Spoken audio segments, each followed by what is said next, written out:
जय हिंद। जय हिंद मेरे प्यारे बच्चों एवं मेरी प्यारी बच्चियों, आप सभी को एक साथ मेरा सुप्रभात। तत्पश्चात बताइए मेरे प्यारे बच्चों, आप लोग कैसे हैं। आशा करते हैं आप लोग बिल्कुल स्वस्थ होंगे, मस्त होंगे, अच्छे होंगे, बिंदास होंगे, जोश में होंगे, होश में होंगे, उत्साह में होंगे, उमंग में होंगे, आनंद में होंगे, है ना। तो मेरे प्यारे बच्चों एवं मेरी प्यारी बच्चियाँ, ऐसा ही हम लोगों को और आप लोगों को होना चाहिए। मेरे प्यारे बच्चों एवं मेरी प्यारी बच्चियाँ, विशेष मैं आप लोगों को क्या बताऊं, आप लोग बिल्कुल स्वस्थ रहिए, मस्त रहिए, हंसते रहिए, मुस्कुराते रहिए, आनंद में रहिए और अपना एक हमेशा लक्ष्य बना करके रखिए और उस लक्ष्य को पूरा करने के लिए जी जान से मेहनत कीजिए। मेहनत हमेशा कहता है ना, परिश्रम का फल मीठा होता है। तो मेरे प्यारे बच्चों, हम लोगों को और आप लोगों को एक साथ मिलजुल कर हमेशा अपना कार्य करना चाहिए। परिणाम हम लोग नहीं लाते हैं, हम लोग एग्ज़ाम देते हैं, एग्जामिनर परिणाम देता है। तो जब तक हम लोग मेहनत नहीं करेंगे, जब तक हम लोग कार्य नहीं करेंगे, तो वो परिणाम कैसे आएगा। इसीलिए मेरे प्यारे बच्चों एवं मेरी प्यारी बच्चियों, साथ ही साथ आप लोगों को बता दो कि अगर आप इस चैनल पर नए हैं, चैनल पर प्रथम बार विजिट कर रहे हैं, तो कोई बात नहीं। चैनल का नाम है आर.भी. स्टडी सेंटर वैसा। आर.भी. स्टडी सेंटर वैसा, ये जो है यूट्यूब चैनल का नाम है। इसको ज़्यादा से ज़्यादा आप लोग सब्सक्राइब कीजिए, बेल आइकन पर प्रेस कीजिए, ऑल नोटिफिकेशन पर क्लिक कीजिए और लाइक कीजिए, शेयर कीजिए। फेसबुक और इंस्टाग्राम पर देख रहे हैं तो पेज को फॉलो करते हुए लाइक कीजिएगा। एक दूसरे के पास भरपूर मात्रा में अथाह रूप से शेयर कीजिएगा। दुलार प्यार आशीर्वाद हमेशा बरकरार बनाए हुए रखिए और आप लोगों का सहायता हम लोगों का एक मोटिवेट हम लोग हो जाते हैं। जब आप लोग सब्सक्राइब करते हैं, शेयर करते हैं, लाइक करते हैं, तो फिर मेरे अंदर एक नया उमंग, उत्साह, आनंद खिलता है। मेरे प्यारे बच्चों एवं मेरी प्यारी बच्चियाँ, इसीलिए आप लोगों को बोल रहे हैं कि हर एक कार्य जो है हम लोग और आप लोग जब मिलजुल करके करते हैं तो बड़ा से बड़ा, कठिन से कठिन कार्य को आसान से आसान, सरल से सरल, सुगम बना करके हम लोग उस कार्य को कर ही लेते हैं। तो आइए मेरे प्यारे बच्चों, आज हम लोग बात कर रहे हैं प्राथमिक विद्यालय विषय गणित दिवस सोमवार। प्राथमिक विद्यालय विषय गणित दिवस सोमवार। देखिए, क्लास 1, 2, 3, 4, 5 ऐसे लिखते हैं तो अच्छा नहीं लगता है।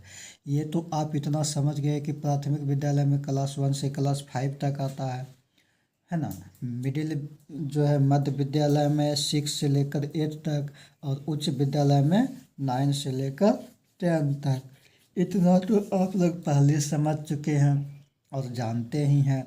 तो प्राथमिक विद्यालय का जो ये देते हैं, अभी जो हम लोग आप लोगों के सामने रख रहे हैं, तो प्राथमिक विद्यालय के बच्चे को क्लास 1 से लेकर के 5 तक के बच्चे को बहुत ही ज़रूरी, बहुत ही नेसेसरी, बहुत ही कंपलसरी चीज़ है ये सब चीज़ें याद रखने का। इसके साथ साथ इसका मतलब क्या, आप मध्य विद्यालय में जाएंगे तो इसको भूल जाएंगे, इसको याद नहीं रखेंगे। हाई स्कूल में रहेंगे तो इसको भूल जाएंगे, इसको याद नहीं रखेंगे। सबको याद रखना है, सबकी काम की बातें हैं ये। कहीं पर कोई पूछ देंगे, जब आप लोगों से छोटा जो भी व्यक्ति रहेंगे वो आपसे हेल्प लेने जाएंगे, पूछ देंगे, तो जब आपको ही मालूम नहीं रहेगा तो फिर आप लोग उसे कैसे बताएंगे। इसीलिए सबको ज्ञात रहना बहुत ज़रूरी है। तो आइए मेरे प्यारे बच्चों, हम लोग आज जो है प्राथमिक विद्यालय विषय जो है क्या हो जाएगा मेरे प्यारे बच्चों, विषय जो है आप लोगों को अंग्रेजी हो जाएगा। मिस्टेक से यहाँ क्या लिखा गया, गणित, है ना। विषय आप लोगों का क्या हो जाएगा, अंग्रेजी हो जाएगा। क्योंकि यहाँ पर देखिए मेरे प्यारे बच्चों, 31 मार्च को जो है 31 मार्च को आप लोग क्या पर एलसीएम सीख चुके हैं। तो आज जो है आप लोगों के सामने ये क्या हो गया, 1 अप्रैल, आज 1 अप्रैल, चौथा महीना हो गया 2025, और आज से नया सेशन शुरू है ना, 2025-26 का नया सेशन शुरू हो चुका है। तो अब से थंबनेल पर भी आप लोगों को सेशन 2025-26 दिखाई देगा, सिर्फ सेशन नहीं भी लिखा देगा तो 2025-26 लिखाई दिया रहेगा, आप लोगों को दिखेगा। तो आप लोग समझ जाएंगे कि ये सेशन की बातें हैं, ईस्वी की बातें हैं, 2025-26 की काम चल रहा है। तो प्राथमिक विद्यालय विषय अंग्रेजी दिवस जो है आज मंगलवार, यहाँ पर देखिए ये भी मिस्टेक से लिखा गया सोमवार, आज कौन सा दिन है, तो मेरे प्यारे बच्चों आज मंगलवार है। तो दिवस आज मंगलवार हो गया। प्राथमिक विद्यालय विषय अंग्रेजी दिवस मंगलवार। डेट कितना है, 1/4/2025, यानी कि आज 1 तारीख हो गया, चौथा महीना हो गया 2025।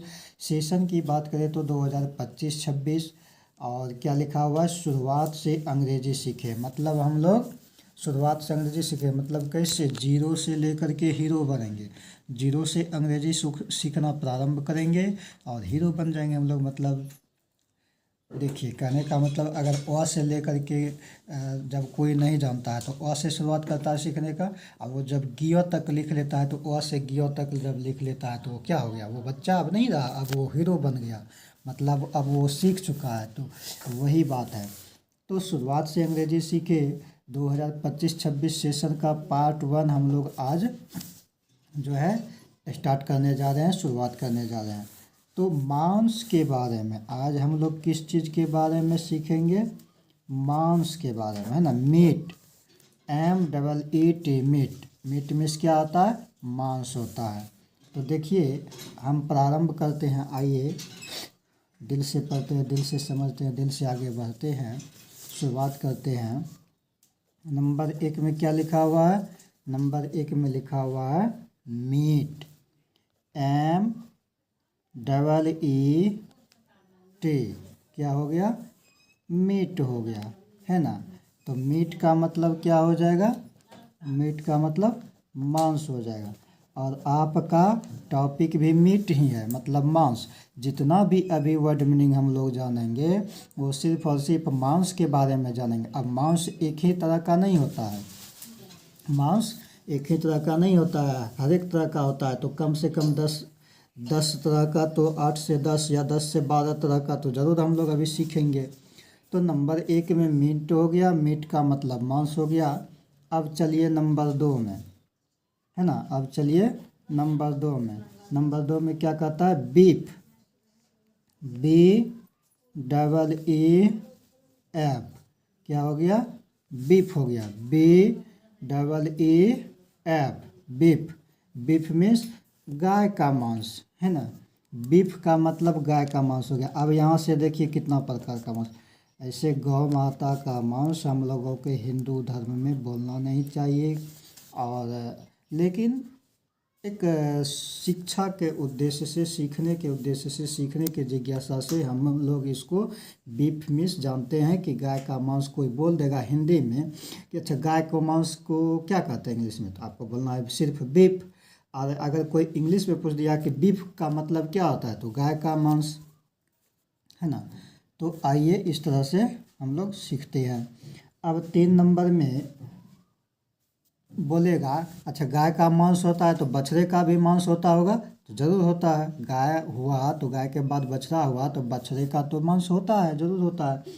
तो बोलेगा कि अच्छा बछड़े के मांस को क्या बोलेंगे, तो भेल, भेल का स्पेलिंग क्या हो जाएगा, VEAL, well, VEAL, well, well means बछड़े का मांस, क्या हो जाएगा, वेल मीन्स बछड़े का मांस, बछड़े का मांस, वेल मीन्स बछड़े का मांस, ठीक है।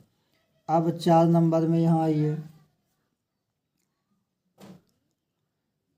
भैंस, नाम सुने होंगे बफेलो, तो बफेलो मीन्स भैंस होता है, लेकिन भैंस के मांस को क्या कहते हैं, किस नाम से जानते हैं, तो कारा बीफ, कारा बीफ का स्पेलिंग CARA, कारा, BEEF,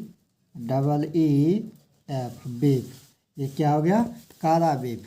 काला बीफ का मतलब भैंस का मांस। काला बीफ का मतलब क्या हो जाएगा?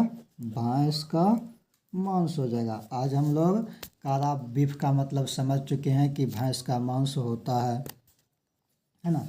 अब आइए यहाँ पर 5 नंबर में। 5 नंबर में यहाँ पर क्या है? 5 नंबर में देखिए, 5 नंबर में है मटन।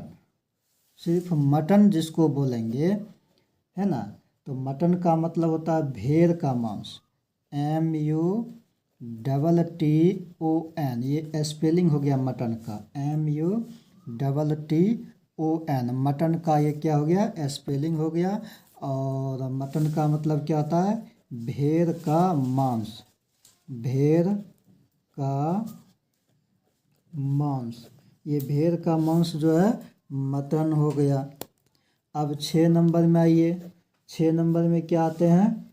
बकरे का मांस, है ना। बकरे का, बकरी सुने हैं, बकरी होता है तो बकरे होता है तो बकरे का मांस भी होगा। तो बकरे का मांस को इंग्लिश में क्या बोलते हैं? च्यूबन।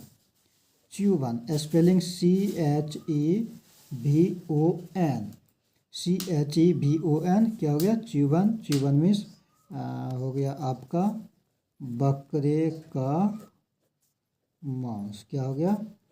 बकरे का मांस।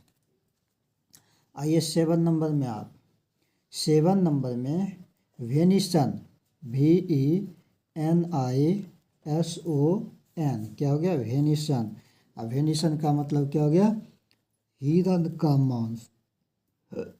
हिरन का मांस, ये आपका वेनिसन मतलब हिरन का मांस हो गया। 8 नंबर में देखिए, पोर्क, सुअर का मांस। PORK, pork. PORK क्या हो गया? पोर्क। पोर्क मीन्स सुअर का मांस। सुअर का मांस, ठीक है। अब देखिए 9 नंबर में। 9 नंबर में होता है हॉर्स फ्लेश। हॉर्स का मतलब घोड़ा, HORSE, हॉर्स का मतलब घोड़ा। और यहाँ पर फ्लेश हो गया तो FLESH, फ्लेश। तो क्या हो गया? Horse flesh. अब हॉर्स फ्लेश का मतलब क्या हो गया? घोड़े का मांस। घोड़े, घोड़े का मांस, है ना। इससे पता चलता है कि हाउस फ्ले का मतलब घोड़े का मांस हुआ, पोर्क का मतलब सुअर का मांस हुआ, वेनिसन का मतलब क्या हुआ? आपका हिरन का मांस हुआ। इसी तरह से आप लोगों को पता चलता है कि इसका मतलब ये होता है। अब आइए 10 नंबर में। 10 नंबर में आपका क्या हो जाएगा? Camel meet. कैमल मीट यानी कि ऊंट का मांस। तो कैमल का तो स्पेलिंग पहले से जानते होंगे, CAMEL, कैमल। MEAT, मीट, है ना। Camel meet. कैमल का मतलब ऊंट, मीट का मतलब मांस। तो हो गया आपका ऊंट का मांस। क्या हो गया? ऊंट का मांस। अब आइए 11 नंबर में। 11 नंबर में क्या हो गया? Duck meat. कैसे हो जाएगा? DUCK, duck. MEAT, meat. DUCK, duck. MEAT, meat. Duck meat मतलब बत्तख का मांस, है ना। बत्तख, बत्तख का मांस। डक मीट मतलब बत्तख का मांस। अब देखिए यहाँ पर लास्ट में 12 नंबर में आ गया goat meat. GOAT, goat. MEAT, meat. Goat meat. GOAT, goat. MEAT, meat. Goat meat. Goat meat का मतलब हो गया बकरी का मांस। बकरे अलग हुआ, बकरी अलग हुआ, तो ये आपका बकरी का मांस। तो मेरे प्यारे बच्चों, आज की वीडियो में इतना ही। आप लोगों को कीमती समय देने के लिए आप लोगों को बहुत बहुत धन्यवाद, बहुत बहुत साधुवाद। जय हिंद, जय भारत, वंदे मातरम। आप लोग सदा खुश रहिए, मस्त रहिए, स्वस्थ रहिए, हंसते रहिए, मुस्कुराते रहिए, आनंद में रहिए।